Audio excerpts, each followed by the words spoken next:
আমরা করি এক জায়গায় বসে মঠ মন্দিরে, গ্রামাঞ্চলে মানুষের নিন্দা বন্দনা বেশি করি। যতটা ভেতরে প্রবেশ করালাম কৃষ্ণ প্রেম ভক্তি মধু সাহিত্য হচ্ছে না, ছিদ্র অপরাধ হচ্ছে, ছিদ্র সব বের হয়ে যাচ্ছে। তাই অল্পই ভজন করো মা, কিন্তু সব সময় দৃষ্টি রাখবে, সজাগ থাকবে, গুরু চরণে অপরাধ যেন না হয়, বৈষ্ণব চরণে অপরাধ যেন না হয়, সাধুর চরণে অপরাধ যেন না হয়, পিতামাতা শ্বশুর শাশুড়ি কে কষ্ট যেন না দেই, তারাও আমাদের গুরু তুল্য। গুরু মাতা, গুরু পিতা, গুরু জ্যেষ্ঠ ভাই, তারাও শিক্ষা গুরু, গুরু তুল্য। তাদের চরণে যেন অপরাধ না করি। আজকে আমি বউ আছি, সারা জীবন বৌমা থাকবো না, আমাকেও একদিন শাশুড়ি হতে হবে। আমি পুত্র, সারা জীবন থাকবো না, আমাকেও পিতা একদিন হতে হবে। আমি যতটুকু করব, প্রকৃতি সময় আমাকে ততটা প্রতিদান ফিরিয়ে দেবে। আমি যতটা চোখের জল অন্যের ঝরাবো, আমার জন্য ঠিক ততটা চোখের জল ঝরানোর সময় পরিবেশ গোবিন্দ করে দেবেন। এই ভয়টা আমাদের মাঝে নাই। যদি থাকতো জীবন সুন্দর হতো, সংসার সুন্দর হতো। চোখের জল যদি ঝরাও, তোমারও চোখের জল ঝরবে গো। রাধারানী অভিশাপ দিয়েছিলেন শ্রীরামকে, যা তুই কৃষ্ণ হারা হ, কৃষ্ণ সঙ্গ থেকে বঞ্চিত হ, অসুর কুলে গিয়ে তোর জন্ম হোক। দ্বার রক্ষক ছিলেন গোলক বৃন্দাবনে, ঢুকতে দিলেন না রাধারানীকে।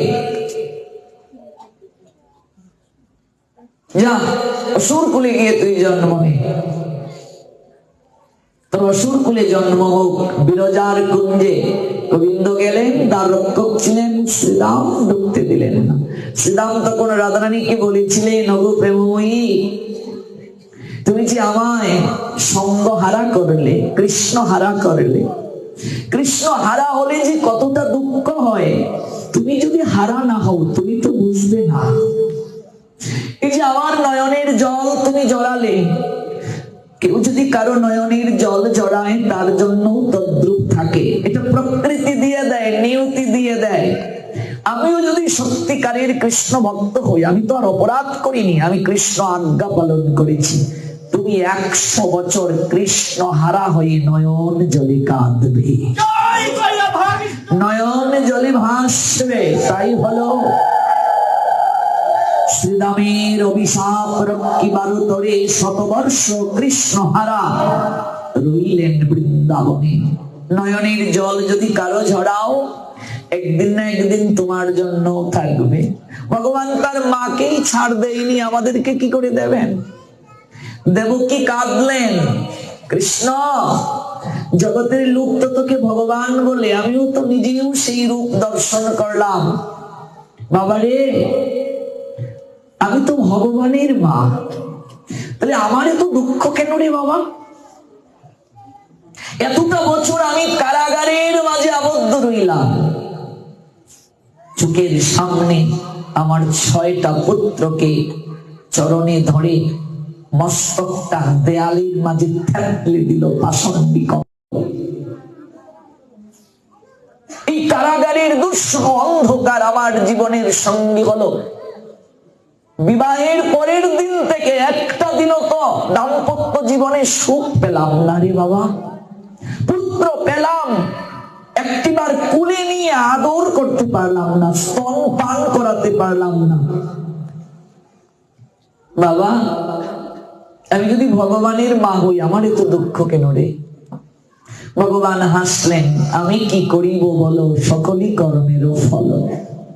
তুমি যে 14টি বছর আরেক মায়ের কুল খালি করেছিলে, নয়নের জল জড়িয়েছিলে, মনে পড়ে?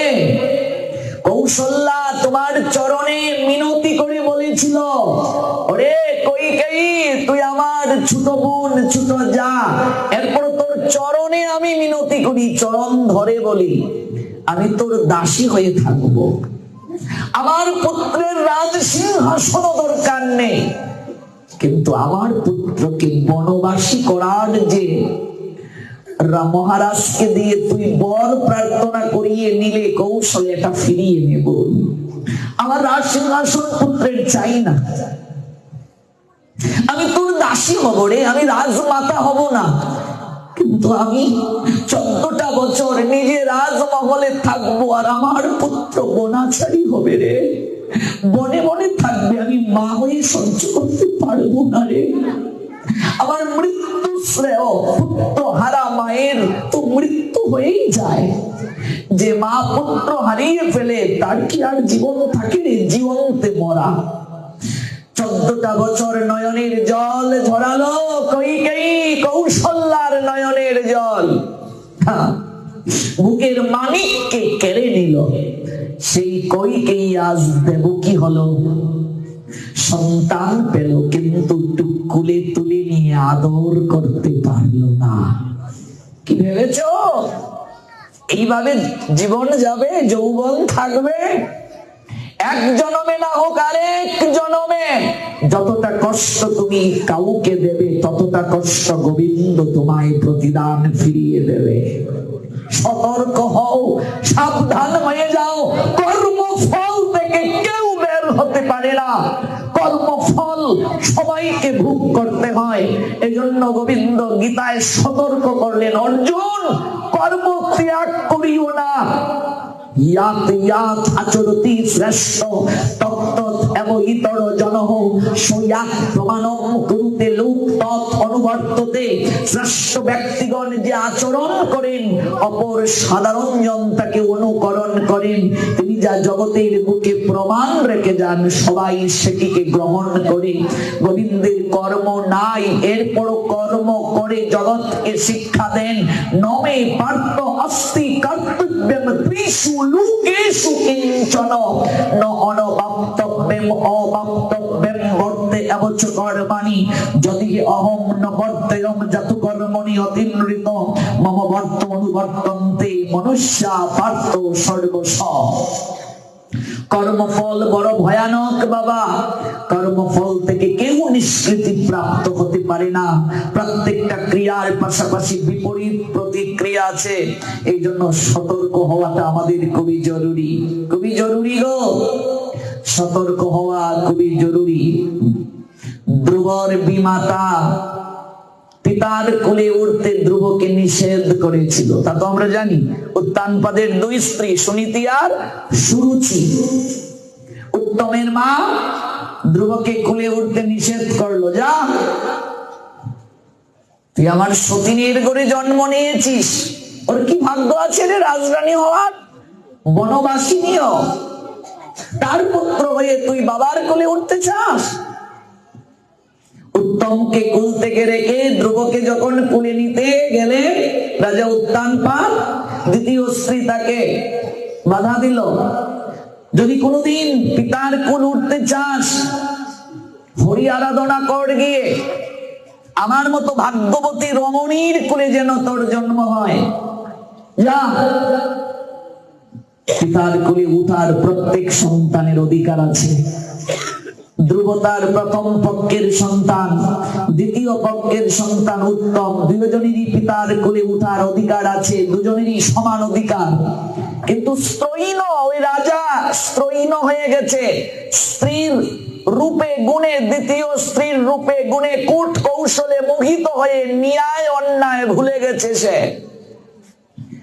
স্ত্রীর কথায় প্রতিবাদ করতে পারে নাই, সে দুঃখ পেয়ে মায়ের কাছে গিয়ে সকল বৃত্তান্ত খুলে বলল। মা নিজের দুর্দশার কথা চিন্তা করে কাঁদলেন, বললেন, বাবারে তোর এই হৃদয়ের দুঃখ একমাত্র যিনি দূর করতে পারেন তিনি পদ্ম পলাশ লোচন শ্রীহরি, তিনি পারেন এই দুঃখ দূর করতে, একমাত্র তার কাছে আরাধনা কর, তার কাছে হৃদয়ের দুঃখ খুলে বল। এই কথা বলে আবার ভয় পাচ্ছেন, আমার একমাত্র অন্ধের জ্যোষ্ঠী পুত্র যদি আমায় ছেড়ে চলে যায়। রাতের আধারে মাকে রেখে ধ্রুব চলে গিয়েছিল হরি আরাধনায়। আপনারা জানেন সেই ভাগবতের লীলা। পরবর্তীতে সেই ধ্রুব ভগবানকে দর্শন করেছিল, তার নামে একটা লোকের নাম দিলেন ভগবান, ধ্রুবলোক। ধ্রুবকে ভগবান বলেছিলেন, কি চাও তুমি আমার নিকটে? ধ্রুব পিতার কোলে উঠার জন্য গোবিন্দকে আরাধনা করেছিল। 4 প্রকার ভক্তের কথা গীতায় আছে। আর্ত, অর্থার্থী, জিজ্ঞাসু, জ্ঞানী। আর্ত ভক্ত কাকে বলে? বিপদে পড়ে যে ভগবানকে ডাকে, যেমন দ্রৌপদী। অর্থার্থী, কোনো কিছু কামনার জন্য যে ভগবানকে ডাকে, আমার এই চাই ভগবান। জিজ্ঞাসু, কোনো তত্ত্ব জানার জন্য যে ভগবানকে ডাকে, কোনো প্রশ্নের সমাধান আপনি পাচ্ছেন না, আপনি যদি গোবিন্দকে প্রতিদিন জানান, গোবিন্দ আমায় এটা জানিয়ে দাও, জানিয়ে দাও। কর্ণ সবার কাছে পিতৃ পরিচয়ের জন্য গেল, কেউ দিতে পারলো? কেউ দিতে পারলো গো? মা সর্বক্ষণ কর্ণকে দেখছেন, কুন্তী সর্বক্ষণ দেখছেন, কিন্তু জানাননি।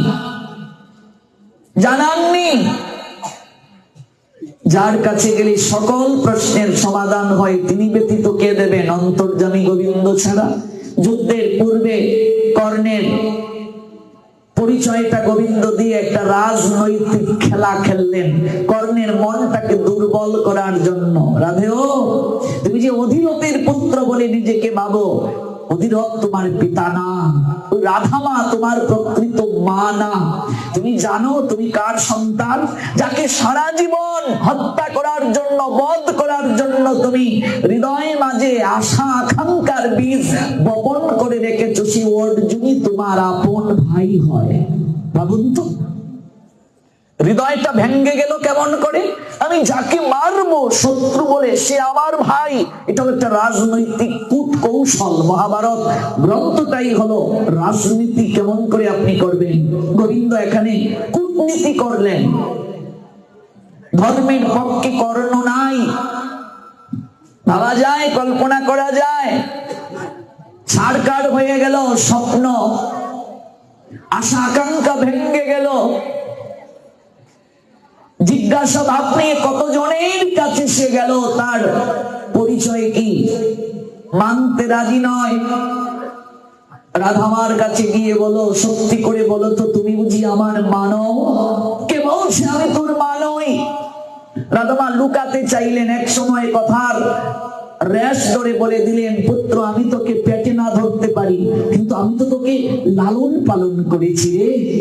এই তো আসল তত্ত্ব বের হয়ে এলো। তাহলে যিনি সকল প্রশ্নের সমাধান দিতে পারেন, তার চরণে শরণ যদি না নেওয়া হয়, জিজ্ঞাসার কি করে অন্ত হবে? জিজ্ঞাসু ভক্ত কোনো কিছু জানার জন্য যে গোবিন্দকে ডাকে। অধিরথ তখন বললেন, এই জগৎ সংসার বাসুদেব কৃষ্ণকে ভগবান বলে, একমাত্র তার কাছে তুমি জিজ্ঞাসা করো, তিনি তোমায় সত্যিকার অর্থে পরিচয় দিতে পারেন। ভগবান বললেন, তাহলে যিনি তোমার মা কুন্তীকে এই প্রশ্নটা করো, আমার কথা সত্যি কিনা। এই দেখুন, জিজ্ঞাসু ভক্ত কোন কিছু জানার জন্য যে ভগবানকে ডাকে। জ্ঞানী ভক্ত কিছু চায় না ভগবানের কাছে, সে জানে এই সকল কিছুই ভগবানের, তার কাছে চাইবো কি? তিনি না চাইতেই তো অনেক কিছু দিয়েছেন। দৃষ্টি দিয়েছেন তার অপার সৌন্দর্যকে দর্শনের জন্য, কর্ণ দিয়েছেন শ্রবণের জন্য, বদন দিয়েছেন কীর্তনের জন্য, হস্ত চরণ সকল শরীরের অঙ্গ প্রত্যঙ্গ দিয়েছেন সেবার জন্য, পাখির কণ্ঠে গান দিয়েছেন, সুতশ্রীর সুতধারা দিয়েছেন, বনরাজির অপার সৌন্দর্য মোহিত করিয়ে দিয়েছেন আমাদেরকে। কি দেননি তিনি? যা দিয়েছেন তিনি, সেটাই তো আমরা কৃতজ্ঞতা জ্ঞাপন করে ঋণ শোধ করে অনন্ত জন্মে পারবো না, আবার ভিক্ষুকের মতো কেবল তার কাছে চাইবো। সন্তান যখন ছোট থাকে, মায়ের কাছে যখন প্রকাশ করতে পারে না তার ক্ষুধা কখন লাগে, ঘুম এসেছে কিনা, স্নানের প্রয়োজন কিনা, সেই সন্তান কি না খেয়ে থাকে গো? সেই সন্তান কি না ঘুমিয়ে থাকে গো? সেই সন্তান কি পরিচর্যা না পেয়ে থাকে গো? মা কি জানেন না কখন তার কি প্রয়োজন? ভগবান জগতের পিতা, তিনি কি জানেন না কখন কি প্রয়োজন? তোমার একটা ছেলে বোবা, কথা বলতে পারে না, তোমার 3 ছেলে মেয়ে, পুজো এসেছে, সবাই বলছে বাবা আমার জন্য এই ড্রেসটা এনো, ও বাবা আমার জন্য এই জামাটা এনো। কিন্তু যে ছেলেটা কথা বলতে পারে না, তুমি বাজারে গিয়েছো, সর্বপ্রথম মনে হবে যে ছেলেটা কথা বলতে পারে না তার জন্য কিছু নেই, সে তো বলতে পারে নাই, তার কি দরকার? বলো, একদম সত্যি না? ওই সন্তানটার প্রতি বাবার টানটা বেশি থাকে, মায়ের টানটা বেশি থাকে। ওরে ততদিন তো ক্ষুধা লাগলে তোরা বলতে পারিস, তৃষ্ণা পেলে তোরা বলতে পারিস। কোন সন্তান যদি একটু অপূর্ণ থাকে, ওই সন্তানটার প্রতি টানটা বেশি থাকে না মায়ের? এমনকি মরার আগেও চিন্তা করে ওরা তো খেতে পারবে, আমার ওই সন্তানটা কি করে থাকবে, ও কি করে চলবে। ল্যাংরা আতুর হইলেও মায়ের টান দিয়া লয় কোলে। বাউল কবি বলছেন, পুত্র যদি কুপুত্র হয় তবু মায় না ফেলে। মা তো ফেলতে পারে না, মা ফেলতে পারে না। তাহলে অন্তর্যামী ভগবান তিনি জানেন না আমার কখন কি প্রয়োজন, তার কাছে ভিক্ষুকের মতো চাইতে হয় নাকি? জ্ঞানী ভক্ত যে গোবিন্দের কাছে কিছু চায় না, সে জানে গোবিন্দ যা দিয়েছ তুমি মুড়ে, কি দেব তার প্রতিদান? তোমায় কি প্রতিদান দেব? তুমি কত কি দিলে, আমায় সমৃদ্ধ করলে, আমি ল্যাংটা এসেছিলাম, কিছু নিয়ে আসিনি, সব তো তুমি দিলে, কি চাইবো তোমার কাছে? তোমার প্রদত্ত সম্পদ আমি যে ভোগ করছি, এই কৃতজ্ঞতা বোধটা যেন তোমায় জানাতে পারি, এই মানসিকতাটা তুমি দাও। জ্ঞানী ভক্ত কিছু চায় না। ধ্রুব আরাধনা করেছিলেন পিতৃকুল প্রাপ্তির জন্য, পিতার কোলে বসবেন, সিংহাসনে বসবেন। কিন্তু যেদিন পদ্ম পলাশলোচন হরি তার সম্মুখে দর্শন দিলেন তাকে, তখন ধ্রুবের ইচ্ছা পরিবর্তন হয়ে গেল। ধ্রুব বলল, না প্রভু, যে ইচ্ছায় তোমায় ডেকেছিলাম, আমি সেই রাজভবনে পিতার কোলে বসে আমি রাজ সিংহাসন আর চাই না, অনন্তকালের জন্য আমি তোমার চরণের সেবা করার সৌভাগ্যশীল হতে চাই। আমি চাই না প্রভু, চাই না। প্রভু বললেন, না, হৃদয়ে যে কামনা ছিল ওই কামনা চরিতার্থ যদি না হয় তাহলে তো হবে না। তোমার কিছু কাল সংসার করতে হবে, তা তো হবে না। তুমি তো ওই বাসনায় আমায় ডেকেছো, যে বাসনায় ভগবানকে ডাকবে ওই বাসনা চরিতার্থ হবে। দেবকী চতুর্ভুজধারী ভগবান শ্রী বিষ্ণুকে পুত্র রূপে লাভের জন্য প্রার্থনা করেছিলেন। 4 হাত নিয়ে যখন ভগবান কারাগারে দর্শন দিলেন, তখন দেবকী ভয় পেয়ে বললেন, এই কি রূপ তোমার? এই রূপে তো মানুষ বিশ্বাস করবে না তুমি আমার সন্তান। চতুর্ভুজ রূপ দেখে ভয় পাচ্ছেন। তখন ভগবান বললেন, মা, তুমি তো এই রূপে আমায় পুত্র রূপে প্রাপ্তির বাসনা জ্ঞাপন করেছিলে, আমি যদি এই রূপে না আসি তাহলে তোমার ইচ্ছা পূরণ হবে না। আমি দ্বিগুণ ধারণ করছি, আমায় নন্দালয়ে পাঠিয়ে দাও। যুগমায়ার প্রভাবে প্রহরীরা ঘুমাবে, শিকল খুলবে, শৃগালের রূপ ধারণ করে যমুনায় জল নাই যুগমায়া দেখালেন। ঝড় বৃষ্টির রাতে সবাই অচেতন হলো যুগমায়ার প্রভাবে। ভগবানকে নন্দালয়ে রাখা হলো, আর একটা কন্যা, সেই কন্যাটিকে আনা হলো। কন্যাটি কংসের কোলে উঠলো, দেবকী দিলেন আছাড় মারলো, উপরে উঠে গেল। সে দৈব বানিয়ে দিয়ে গেল, অষ্টভুজা যুগমায়া তোমাকে বদিবে যে গোকুলে বাড়িতে। সে 3 বার বছরে দুর্গা পূজা হয়। শরতে শারদিয়া, বসন্তে বাসন্তী, আর কার্তিকে কাত্তায়নী। ওই কাত্তায়নী দুর্গা হলেন যুগমায়া, তিনি হলেন অষ্টভুজা। আর বাকি 2 বেলা যে পূজা হয় দশভুজা। ওই মা ভবিষ্যৎবাণী দিয়ে গেলেন, যে রূপে ডাকবে, যে আকাঙ্ক্ষায় ডাকবে, যে বাসনা নিয়ে ডাকবে, সেই বাসনা পূরণ হয়। ধ্রুব আবার চাইছেন, না, আমি চাই না কিছু, কিন্তু তা তো হবে না। ওই রাজত্ব ভোগ করে তোমার ইচ্ছে পূরণের পর তুমি ফিরে আসবে। আমাদের প্রসঙ্গটা কি? তুমি যদি কারো নয়নের জল ঝরাও তোমার জন্য থাকবে। প্রকৃতির নিয়তি কাউকে ছাড় দেয় না, কর্মফল তাকে প্রণাম দেয়নি, নিজের জন্মদাত্রী মাকেও প্রণাম দেয়নি।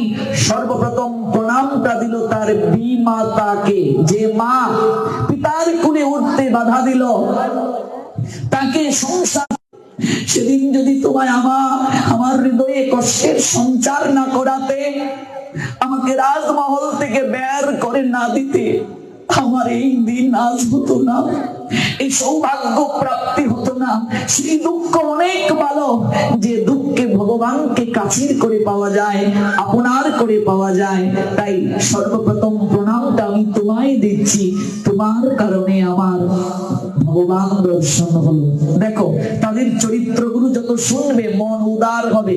আর আমি যদি এমন করতাম, সর্বপ্রথমই এসে তাকে চুল ধরে বের করে দিতাম বাড়ি থেকে, বের হও। অথচ ধ্রুব গিয়ে প্রথম প্রণামটা বিমাতাকে দিলেন।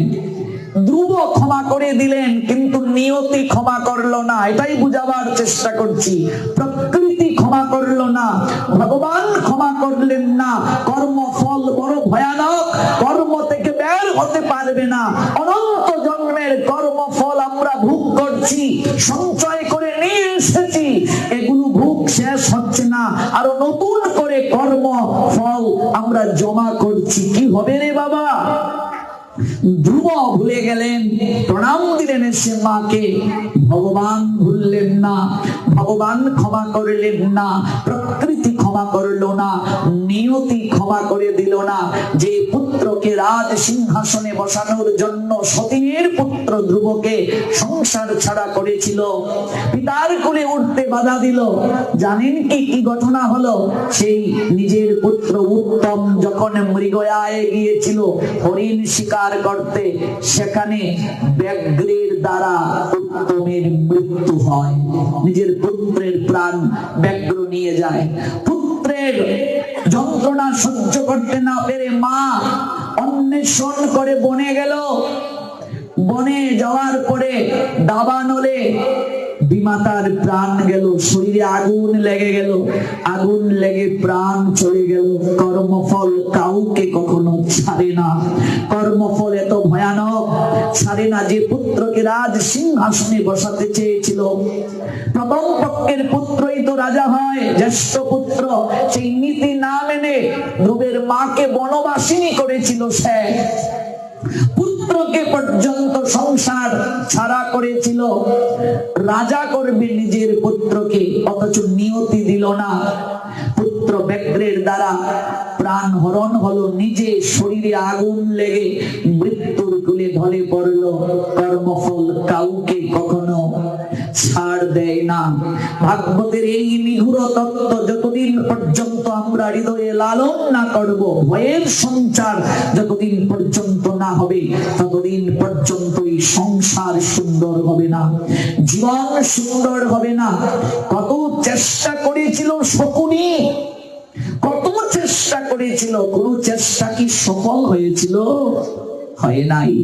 কর্মফল থেকে কেউ কখনো মুক্তি সাধিত হতে পারে না। এই ধৃতরাষ্ট্র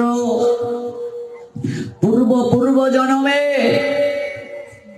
শিকার করতে গিয়েছিল গো, আর পাখির ছানার চক্ষুটা ফুটে নাই, তীর দ্বারা সেই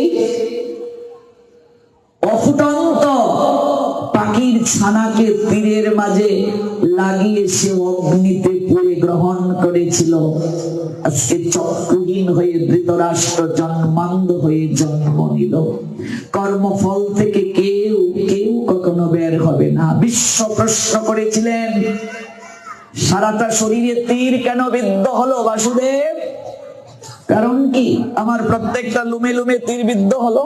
গোবিন্দ বললেন, মহামহিম দেখো, 100 জন্মের পূর্বের ঘটনা। তুমি রাজা ছিলে, তুমি মৃগয়ায় যাচ্ছিলে। একটা রাজা যারা, তাদের হরিণ শিকারের অনুমতি আছে, শাস্ত্র হরিণের মাংস খাওয়ার বিধান দিয়েছে রাজাদেরকে, ক্ষত্রিয়দেরকে, কিন্তু আমাদের জন্য নয়। আমাদের জন্য মাংসের অনুমতি নাই, রাজাদের ছিল। ক্ষত্রিয় যারা, তাদের যদি ক্রোধ না থাকে তারা যুদ্ধ করতে পারবে না, তাদের যদি রাগ না থাকে যুদ্ধ করতে পারবে না। ওরা হরিণ শিকার করে, তীর বিদ্ধ করে কৌশল শিখত। এই জন্য ক্ষত্রিয়দের হরিণ শিকারের অনুমতি ছিল, কিন্তু আর কারো জন্য নয়। ক্ষত্রিয়দের সুরা পানের অনুমতি ছিল, কিন্তু আর কারো জন্য সেটি নয়। আর এই ক্ষত্রিয়দের দুধ ক্রীড়ার অনুমতি ছিল, জুয়া খেলার, কিন্তু এটা কলিযুগে সম্পূর্ণ নিষিদ্ধ সবার জন্য। যুধিষ্ঠির মহারাজের মতো যে ধর্ম রাজা, সে পর্যন্ত মতি ব্রহ্মাচ্ছন্ন হয়ে গেল, নিজের স্ত্রীকে বাজিতে ধরে ফেললো। এটা তো আমরা জানি। এই জুয়া খেলা যদি কলিযুগে পারমিশন থাকে, অবস্থাটা কি হবে? কি হবে ভাবুন। এই জন্য কলিযুগে নিষেধ দ্রুত ক্রীড়া। বিয়ের পর পাশা খেলা হয় আমাদের, এটা উচিত নয়। এগুলো স্মার্ত মতাবলম্বীদের বৈদিক ভাবে শাস্ত্রীয় নিয়মে বিয়েতে পাশা খেলার চল নেই। এটা কলিযুগে নিষিদ্ধ। তাস পাশা কলিযুগে নিষিদ্ধ। কলি তার সঙ্গে থাকে। আজ পাশা খেলবো রে শাম, যতই গান গাও, এটা কলিযুগের জন্য নয়। রাধা গোবিন্দের লীলার সঙ্গে তুমি অনুকরণ করতে পারবে না। ভগবান আর আমি এক নয়। প্রেমময়ীর লীলার সঙ্গে আমি এক করতে পারবো না। আশপাশা খেলবো রে শাম কোন মহাজনের গান নয়। কোন মহাজন, নির্ধারিত যে মহাজন যাদের পদগুলো গাওয়া দরকার, এগুলো আউল বাউলদের গান, কোন নির্ধারিত মহাজনদের নয়। শাস্ত্রের সঠিক তত্ত্ব যে মহাজনদের কাছ থেকে আমরা প্রাপ্ত হব, তাদের এই গানগুলো নয়। কলিযুগে তাস পাশা নিষিদ্ধ, জুয়া নিষিদ্ধ, দ্রুত ক্রীড়া নিষিদ্ধ। এগুলো কলিযুগে নিষিদ্ধ। কলিযুগে কি কি জিনিস নিষেধ? অশ্বমেধ যজ্ঞ নিষেধ, গুমেধ যজ্ঞ। ঋষিরা বৃদ্ধা গাভীকে যজ্ঞে আহুতি দিয়ে যৌবন দিতে পারতেন, এটা কলিযুগে নিষেধ। সম্ভব নয়। মন্ত্রের গুণ আচরণের অভাবে কলিযুগে নষ্ট হয়ে গেছে। কোন ঋষি মুনি, কোন ব্রাহ্মণ কলিযুগে, এমনকি এখন অনেক সাধু বৈষ্ণব কলিযুগে যথার্থভাবে শাস্ত্রের আইন মানতে পারবে না। এই মন্ত্রের যে গুণাবলী, এগুলো কলিযুগে সঠিকভাবে আর রক্ষা করা সম্ভব হয় নাই। এই জন্য গুমেধ যজ্ঞটা কলিযুগে নিষেধ। যৌবন প্রাপ্ত করার ক্ষমতা ছিল বৃদ্ধা গাভীকে দিয়ে মন্ত্রের মাধ্যমে যজ্ঞ করে। ঋষিদের এই ক্ষমতা ছিল, ব্রাহ্মণদের ক্ষমতা ছিল। ব্রাহ্মণদের মুখ থেকে অগ্নি বের হতো। অগ্নি মানে আগুন এখানে নয়, এখানে অগ্নির দ্বারা বোঝানো হয়েছে তাদের কথাটা অগ্নির মতো। অগ্নি যেমন কোনো কিছুকে পুড়িয়ে দিতে পারে, কোন ব্রাহ্মণ যদি কাউকে অভিশাপ দিতেন, কোন কথা বলতেন, এটার সঙ্গে সঙ্গে আগুনের মতো কাজ করত। কিন্তু কলিযুগে সেটি সম্ভব নয়। আমার কথায় অপরাধ নিয়েন না, আমি একেবারে বিনীত স্বরে কথাটা বলছি, কাউকে আঘাত করার জন্য নয়। যে ব্রাহ্মণের মুখ থেকে আগুন বের হতো অমল সত্য, আজকাল অনেক ব্রাহ্মণের সেই মুখ থেকে সিগারেটের ধোঁয়া বের হয়। এটা দুঃখজনক। মন্ত্রের গুণাবলী কলিযুগে রক্ষিত হচ্ছে না। এই জন্য পুজো পার্বণ চৈতন্য মহাপ্রভুর শাস্ত্রে অনুমতি আছে, মহাপ্রভুও নিষেধ করেননি, কিন্তু মহাপ্রভু এই তত্ত্বটা জানিয়ে দিলেন। পুজো পার্বণ কলিযুগে সাত্বিক ভাবে হবে না, হচ্ছেও না, যথার্থ ভাবে নয়। এজন্য মৃত্যু পথযাত্রী ব্যক্তির একমাত্র ঔষধি হচ্ছে সপ্ত দিবস ব্যাপী ভাগবত শ্রবণ আর হরিনাম সংকীর্তন। হরের নাম, হরের নাম, হরের নামৈব কেবলম, কলৌ নাস্তেব নাস্তেব নাস্তেব গতির অন্যতা। কলিযুগে হরিনাম ছাড়া আর গতি নাই। নামই একমাত্র পরম ধর্ম কলিযুগে। অশ্বমেধ যজ্ঞ নিষেধ, গুমেধ যজ্ঞ নিষেধ। তৃতীয় কলিযুগে যেটি নিষেধ, দেবরের দ্বারা সন্তান উৎপাদন। মহাভারতের যুগে দেখতে পাই, পতি যদি দেহ রাখতেন বংশ রক্ষার জন্য, দেবর কিংবা বাসুরের দ্বারা কিংবা কোন মুনি ঋষিদের নিয়োগ পদ্ধতির মাধ্যমে বংশ রক্ষার জন্য, সন্তান ধারণের জন্য শাস্ত্র অনুমোদন দিয়েছিল, কিন্তু এটা কলিযুগে নিষিদ্ধ। চতুর্থ, শ্রাদ্ধে মাছ মাংস নিষেধ কলিযুগে। যদি কলিযুগে শ্রাদ্ধে মাছ মাংস কেউ করে, এই শ্রাদ্ধে যদি গিয়ে কেউ খায়, যে ব্যক্তির উদ্দেশ্যে শ্রাদ্ধ হচ্ছে, ওই ব্যক্তি জীবন দশায় যে পাপ কার্য করেছে, যে গিয়ে খাবে শ্রাদ্ধে, সে পাপের একটা অংশ গ্রহণ করে নিয়ে আসবে। তাই সতর্ক হও। শ্রাদ্ধে মাছ মাংস কলিযুগে নিষেধ, এটা সম্ভব নয়। চৈতন্য মহাপ্রভুর আদর্শে এটি নয়। শ্রাদ্ধে মাছ মাংস হবে না, তামসিক শ্রাদ্ধ সেটি। দেখবেন আমাদের গ্রামের কিছু মানুষেরা, সমাজের কিছু মানুষেরা শাস্ত্র জানে না তো, ওরা দেখবে শ্রাদ্ধ যদি নিরামিষেও করে এরপরে একটা মাছ পরশ নামে একটা কিছু করে, মানে মাছ স্পর্শ করতে হবে, এই জন্য সমাজের কিছু লোককে নিমন্ত্রণ করে খাওয়াতে হবে, তোমরা এতদিন তো নিরামিষ খেয়েছিলে, এখন মাছে খেয়ে তোমরা সমাজে উঠবে। এগুলো অশাস্ত্রীয়, এগুলো নিজেদের মন গড়া বানানো, এগুলো শাস্ত্রে নাই, এগুলো শাস্ত্রের বাক্য না, এগুলো নিজেদের লৌকিক প্রথা, নিজেদের ইন্দ্রিয় তৃপ্তির জন্য আমরা এগুলো বানিয়েছি। কেমন? এগুলো আমাদের শাস্ত্রে নাই। আর এরপরে কলিযুগে যেটি নিষেধ, মায়াবাদ, সন্ন্যাস, সংসার ত্যাগ করেছে কিন্তু স্ত্রী পুত্র তাদের প্রতি টান আছে, বাড়িতে যাচ্ছে, টাকা পয়সা দিচ্ছে, আবার বাড়ি থেকে টাকা পয়সা আনছে। সরগোস্বামী তাদের সবাই রাজা জমিদারের সন্তান, ওরা সংসার ত্যাগের পর আর কোনোদিন তারা গৃহের সঙ্গে সম্বন্ধ স্থাপন করেন নাই। সিদ্ধ মধুসূদন দাস বাবাজি মহারাজ বৃন্দাবনে সূর্যকুণ্ডে গেলে দেখবেন তিনি নূপুর পেয়েছিলেন রাধারানী, তিনি বাসর করে স্ত্রীকে রেখে সংসার ত্যাগ করেছিলেন, বিয়ে করতে চাচ্ছিলেন না, মা বাবা জোর করে বিয়ে দিয়েছিলেন, সুযোগ বুঝে পালালেন ভগবানের আরাধনা করার জন্য। পরবর্তীতে তিনি ভজনে সিদ্ধ হলেন, রাধারানীর দর্শন পেলেন, তার স্ত্রী একটিবার তাকে দেখার জন্য তিনি এসেছিলেন বৃন্দাবনে। তখন সিদ্ধ মধুসূদন দাস বাবাজি মহারাজ অনেক বয়োজ্যেষ্ঠ, প্রায় বৃদ্ধ হয়ে গেছেন, স্ত্রী এসেছেন, একটিবার দর্শন করে আসি, এই যে আমায় রেখে গেল, আর একটিবারও তো দেখা হলো না। যখন শুনলেন যে স্ত্রী এসেছেন বৃন্দাবনে, তখনই তিনি নিজেকে লুকাতে শুরু করলেন। তখন তিনি সূর্যকুণ্ড থেকে চলে এলেন, সূর্যকুণ্ডে স্ত্রী গেল, সূর্যকুণ্ডে গিয়ে মধুসূদন দাস বাবাজিকে পেল না। তখন সূর্যকুণ্ডে গিয়ে জানলেন তিনি গোবর্ধন তটে আছেন। গোবর্ধন তটে স্ত্রী যখন এলেন, সেখান থেকে মধুসূদন বাবা অন্য জায়গায় চলে গেলেন।